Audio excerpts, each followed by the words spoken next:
Hello my people, this is Green God for channel. Thank you. If you are just coming into this platform, please subscribe, share, like, and put my notification bell on. Please subscribe, share, like, and put my notification on. I've bring you a good news this afternoon. Today is 15/10/2023. 15/10/2023.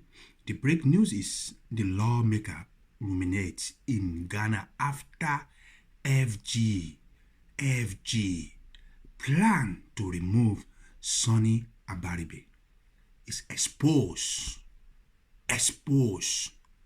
And thank you for those of you who have been coming to this platform once again. Sen Abaribe was exposed. He was exposed. But actually, you know what has happened? But at the same time, I will let you to listen to this video, to listen to this man that he was saying something, he was spoke about what is going on. And I think he said a lot of things about IPOP. He was talking about something that is not. Let's listen to this man, okay? Let's listen to this man, because this man was trying to expose all the agenda to silence Abaribe. That is what they were trying to do. But at the same time, when you come to this platform, you are new, please subscribe, share, like, and put my notification bell on all the time. I will let you to listen to this guy right now. 602, matter of privilege.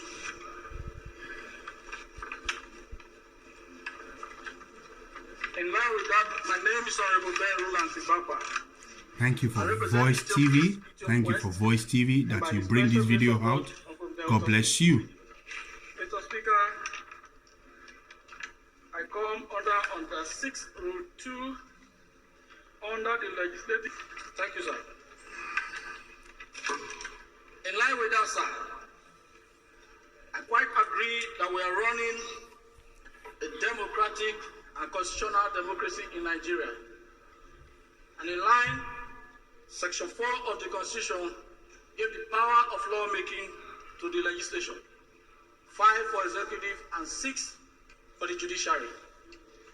And there's no way in the Constitution that says that one arm of government is superior to the other. We only work with the powers of separation of powers. Mr. Speaker, I am a very proud member of this parliament. And not too long ago, precisely on the 1st of October 2021, happened to be our 61st independence. And Mr. Speaker, in the course of Mr. President's address to the nation, I was very happy when he paid glowing tribute to the functions of the parliament and how much we have helped him cooperatively to ensure that we have done a lot. Please listen to what this guy is saying. To paragraph 33 of the address, Mr. President, in his speech, which was widely publicized, carried by BBC, CNN, and other media houses across the world, told the world that one of us is sponsoring terrorism. How come? IPOP, by what it is in the face of the law today, is a terrorist organization, even when we have our reservation, because the laws of the land, our court has spoken. Mr. Speaker, this man must be mad. 469 members of this National Assembly are prime suspects. On that very fateful day, please leave your opinion. Keep your opinion down. Leave your opinion down. The burial ceremony of our fallen colleague, Honorable Expensive.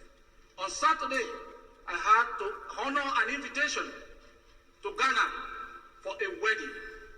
Mr. Speaker, it will amaze you what I faced in the hands of Ghanaian officials.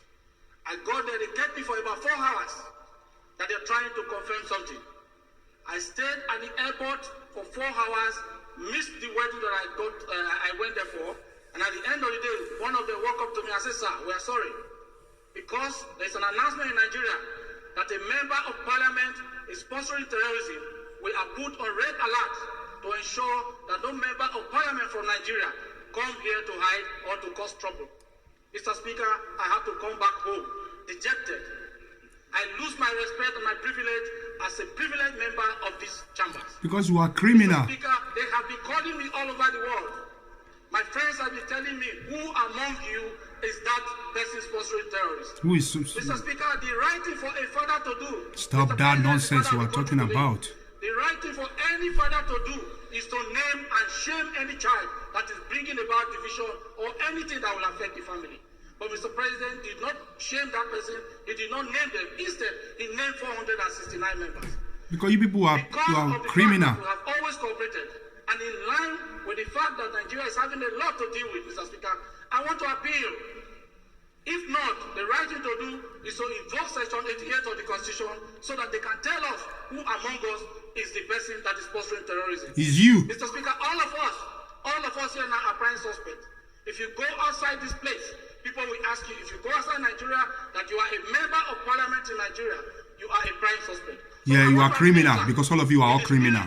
Of working together for one Nigeria that we have too much to deal with at this time, that the leadership of the House should liaise with their counterpart in the Senate to try and see Mr. President so that he can tell you, one, the person that is sponsoring terrorism among the 469 members. Then two, he should go ahead because he has the powers of prosecution to prosecute that person, convict that person, and shame the person. Thank you for the opportunity, Mr. Speaker.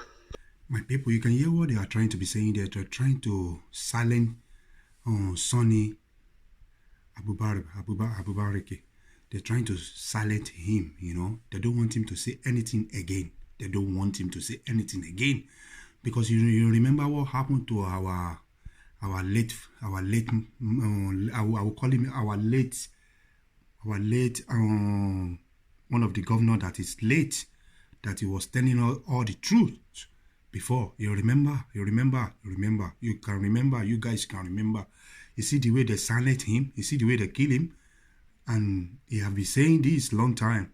He have been open up saying a lot of things to us. Now they come back to Sonny Abubarike. That's what they came back to him now. They were trying to silence him. They don't want him to open his mouth to say nothing to us again, which we are not going to accept all this their nonsense. You know, that's what they were trying to be doing. They're trying to silence Sonny Abubakar.